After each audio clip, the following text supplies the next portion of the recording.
Vamos passar para o Fernando.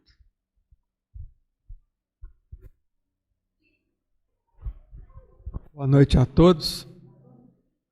Então, gente, essa questão aqui do Evangelho, o que a gente lembra é o seguinte, que a questão da verdadeira propriedade, não adianta a gente tentar fugir disso. A verdadeira propriedade, ela está naquilo que a gente carrega aqui dentro do coração e aqui, ó, a questão da inteligência, tá? É todo o bem que a gente pode fazer. Aliás, o bem a gente já sabe que é a senha que vai nos dar o quê? Uma condição melhor no plano espiritual. E falando aqui das obras básicas, que a Wanda está falando, eu lembro, por exemplo, tem um livro do Kardec que faz parte da codificação, que é Céu e Inferno. O nome é meio esquisito, mas é isso mesmo. Que ali vai mostrar o que nesse livro? Vai mostrar a condição dos espíritos após a desencarnação. Então é um livro muito interessante da gente estudar, de dar uma lida. Por quê? Porque ele mostra relatos que foram colhidos por Kardec na época de espíritos que ele classificou como espíritos felizes, espíritos sofredores, suicidas. Então é um relato muito bacana. E lembrando dessa lição da verdadeira propriedade, lá nesse livro do Céu e Inferno de Kardec, no capítulo 2, tem uma história lá da Condessa Paula. Condessa Paula, depois vocês puderem dar uma olhada, quem tiver o livro, é muito interessante. Por quê? Porque essa Condessa Paula, ela desencarnou com 36 anos. E, pelo que parece, ela foi condessa lá na Alemanha. E essa mulher, ela está dentro da categoria dos espíritos felizes, quer dizer, espírito superior. Na realidade, ela era condessa, era uma mulher muito rica, mas era um espírito superior. Tanto é que quando ela desencarnou, ela foi para uma situação muito boa após a desencarnação dela no plano espiritual. E essa Condessa Paula, ela conta que ela teve várias vidas, encarnações, reencarnações, em que ela foi pobre. Então, quer dizer, ela já sofreu, igual ela fala lá no relato dela, que ela sofreu, passou privações, mas aquilo foi muito bom, porque ela aprendeu muito, para se preparar para quê? Para a provação mais difícil que ela ia ter nas reencarnações dela. Qual que seria essa provação? A provação de nascer rica, muito rica, com muitos bens materiais. E essa mulher, ela pediu para passar por essa provação. E ela passou muito bem, porque ela conta lá no livro que durante a vida dela, ela procurou fazer o bem, procurou ser caridosa. Uma coisa que ela relata lá que é curiosa, assim, que eu lembrei, é que a grande preocupação que ela tinha também era pagar os funcionários, os empregados dela em dia, para não atrasar, porque era mania, o povo rico tem mania de atrasar dívida, não pagar, ficar arrastando, às vezes esquece de pagar o funcionário, fica enrolando. Mas ela falou que a preocupação que ela tinha era pagar em dia os funcionários e pagar bem. Olha só. E ela era uma mulher que a vida inteira ela teve uma posição social muito destacada na sociedade que ela vivia.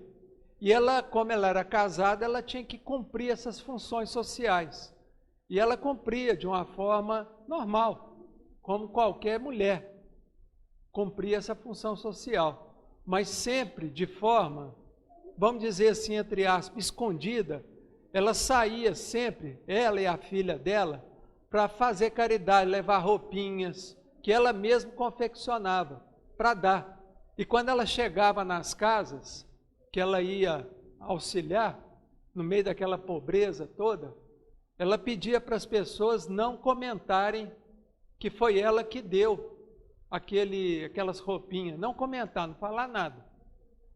E lá numa nota de rodapé desse livro, lá o que fez a tradução, ele fala que essa mulher provavelmente é aquela mulher dos infortúnios ocultos lá do Evangelho, que conta aquela história dos infortúnios ocultos, que aquela mulher rica que saía para auxiliar as pessoas.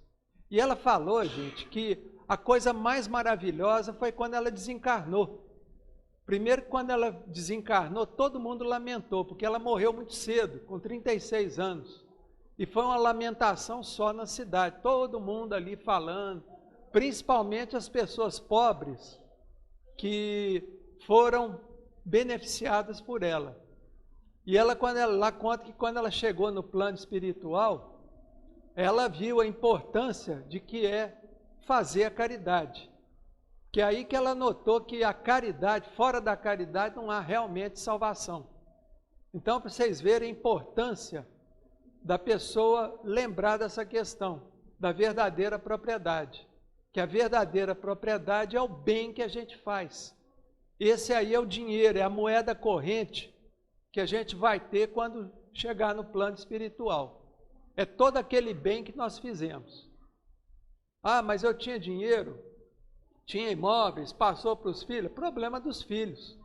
Tá? E a gente lembrar que aqui na Terra, todo bem material que a gente tem é emprestado por Deus.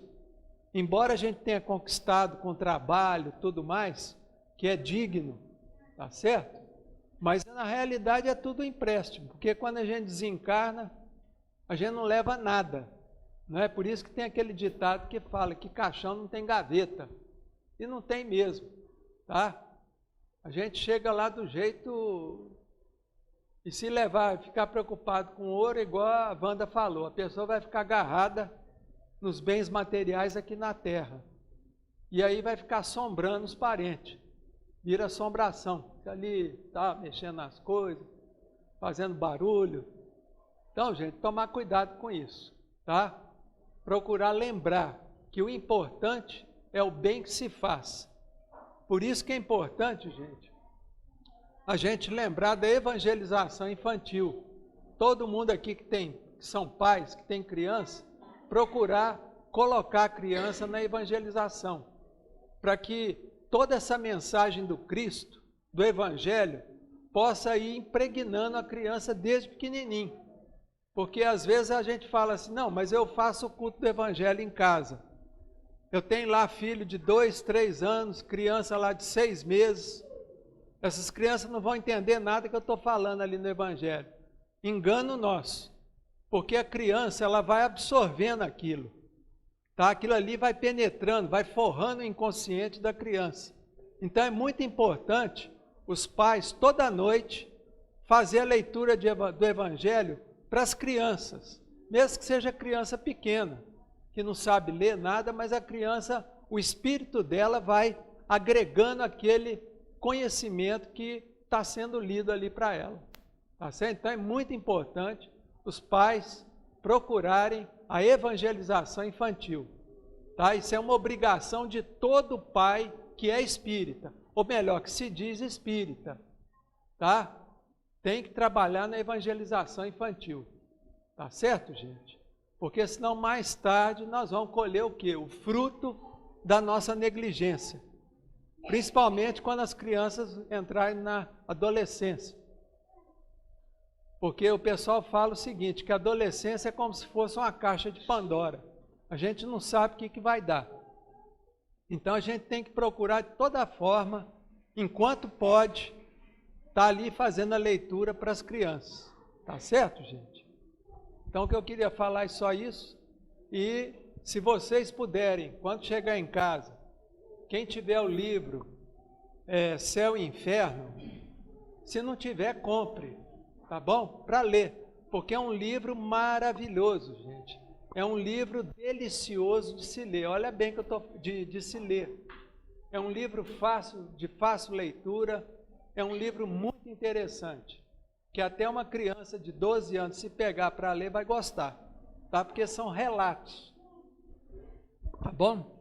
Então, uma boa noite a todos.